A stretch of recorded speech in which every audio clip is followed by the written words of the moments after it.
Should you be picking up what you want day one of release? Now, I've made many discussions, I've mentioned this many times, but many of you don't seem to like to listen to what I have to say. So we're going to do another fantastic discussion video on day one release prices, the prices throughout the course of the weekend, and to top things off, just generally saving yourself a little bit of money. But ain't nobody gonna listen anyway. So to the 1% of you that does listen to this video, may you be blessed. And your polls, obviously. Do I look like I'm a god? Please.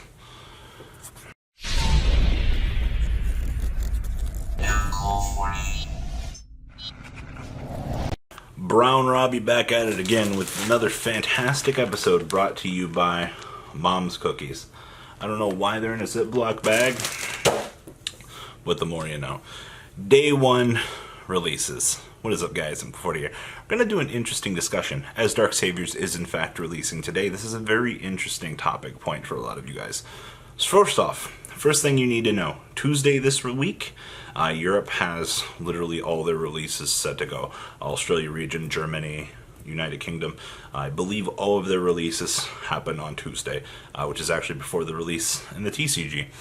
Since it's Friday, the official release is today. I believe OTS stores were able to sell Dark Saviors as of yesterday.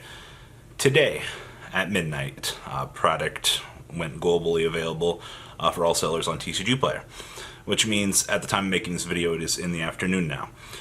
You have a decision to make with this product. You have the ability to go through the stores right now, pay the prices, or you can do the second option, which is to wait for the product to release through the weekend. Weekend you're going to be dealing with the first legality for Engage and Sky Strikers, which is definitely something that you're going to be massively afraid of, because as soon as people get wind of those regional results, shit's going to start going up. So here's what happens over the course of the weekend. People are going to be playing the deck. People are going to see that the deck is either doing good or really bad. Okay? That's just that. Come Monday is the last day, into Tuesday actually, that the people that bought cases secondhand will be receiving their shipments in the mail. Those people will be listing those cards. And Monday, Tuesday is literally about the last day that you're going to see this circulation flooding through the market. Now, waiting until Monday, I guarantee you, usually by the time Monday rolls around, these sellers are listing stuff from second hand and things like that. Prices are already going to be shooting up. So I typically make the action of Thursday night into Friday. Friday into Saturday, you kind of have a little bit of room to kind of pick up what you want. And I cannot stress enough the amount of people that make the grievous error of not picking up something on release. Perfect example of this. Do you remember back in the day when we had Dark Lords release? People didn't know the Dark Lord ratio. Dark Lords ended up topping the events that weekend, and you had very, very high prices. They started off very low, people went through, bought them out, and they shot the hell back up. It was a ridiculous shit show on the secondary market. There have also been other cases. Mecha Phantom Dracossack was another example of something interesting happened. Sneak peek prices were lower than the initial release. That was a very interesting time in the game. It was cheaper to buy a card from sneak preview than it was on initial release. And we've had little itty-bitty things like this before. And then on the flip side of the argument is cards will continuously lower in value the longer they're sitting there on the market.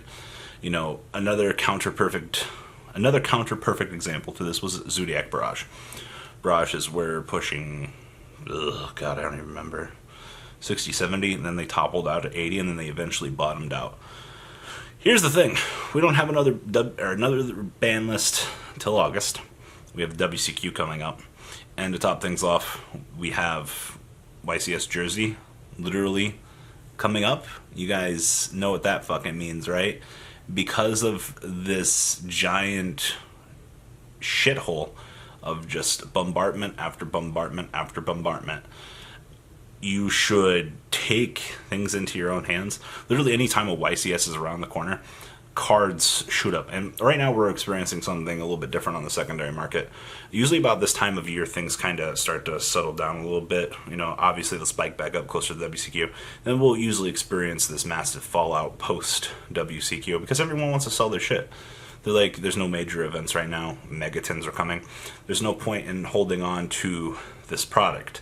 But pre-sales are always just this massive, oh my god, there's so much here that's wrong with these prices. That's how I feel looking at pre-sales. But you have a warning sign coming ahead of you. Everyone day one will try to undercut each other, try to quickly sell their product in case the market crashes. I don't think it's going to be the case. I mean, we've seen it before. Tends to happen.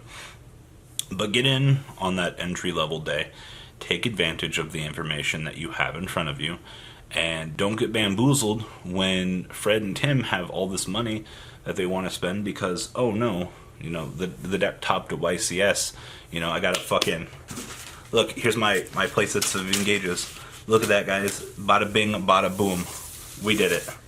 Whew. It's like you can be rich. Right here, that's just how Yu-Gi-Oh works.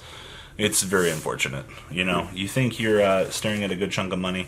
You're like, oh my god, like, ooh, this is probably just 1/4 of an engage. It's sad, isn't it? But save yourself money. Now, if you want to play the hardball, you're like, oh, I don't want to play Sky Strikers. They might potentially get limited. I'm gonna wait till after the WCQ to pick them up. All right. That's fine. They should be cheaper post WCQ, even if it's $20. But here's the thing. By not playing them for the month that they're out, you're kind of trading off that $20 in playability for them. Is it weird to see cards as an investment? They depreciate over time. That's how it works, right? Like, all of you with a business degree out there or do business for a living, you should know about depreciation, however you want to pronounce it. Cards are a potential investment. Most things have a lifespan. If you get value off of them post lifespan, good fucking job. Just means that your investment was well worth it. As long as you see what you're spending money on as just this potential investment, as long as you're having fun with it as well, do not forget the fun part.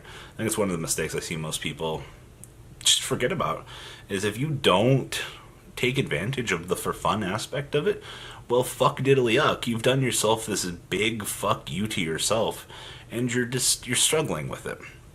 Just see it as everything pays for itself eventually. And if it doesn't, well, just incredibly bad luck, man. It's just kind of how it works. It's a real shame to say that, but I don't know. Yu-Gi-Oh's this really fucking, I don't know. Robbie's rambling on again. Fuck. Why are you always doing this, Rob? Yu-Gi-Oh is this beast. If you've paid attention through the market trends and things like that, you'll know which decision you're most comfortable with making in terms of an initial set release. I could be absolutely bloodthirsty wrong on this set. This set could bamboozle me. Sky Strikers could be absolute ass in this Goki Spiral Trickstar, whatever square ass format we got going here. You can put them right smack dab in the middle, and we could have a little pentagon going here. None of us know, except for the people that have tried the deck. So there's that. But we do know that some of the most important pieces are going to be available pretty cheap, especially for the Goki engine needing Hornet Bid drone and things like that. So it's at least a trade-off. I mean, I don't feel bad about picking up a Kagari and a Shizuku for like $2 each. It is what it is. If you've got your winter cherries and things like that, then the only thing that you need from the brandish side should be costing you literal pennies on the dollar kind of thing. The only thing that's going to be busting your literal fucking nuts is going to be Startup Engage, and possibly Widow Anchor. I think those are the only things that really matter, But don't worry, we'll get ultimate rares of Shizuku and Kagari at some point. Outside of that, I'm really hoping that people will take this advice and just go from there. Also, shout out to the internet. Everybody seems to think that this player base, that the YouTubers have this pull to pull down the secondary market. So, as a perfect example that I read in the comments, it's true. So, if I want to help out the market and I list 6 copies of Engage $10 lower than the rest, you bet your fucking ass that somebody's going to come through, buy those. Cool. I lost my potential to make money. It's a trade-off. If people are paying X quantity for X card, then there's nothing you can do about it. If you can get the homie hookup from your friend to get a lower value, that's absolutely fucking fine. That's the best thing ever. But the general public expecting these types of things in the secondary market, it doesn't matter what you yourself are willing to pay. As long as someone else is willing to pay a higher price than you, you're fucked. It's just how it works. You know, if you can find somebody to sell it to you at the price you want to pay, you did it. You did what you needed to do.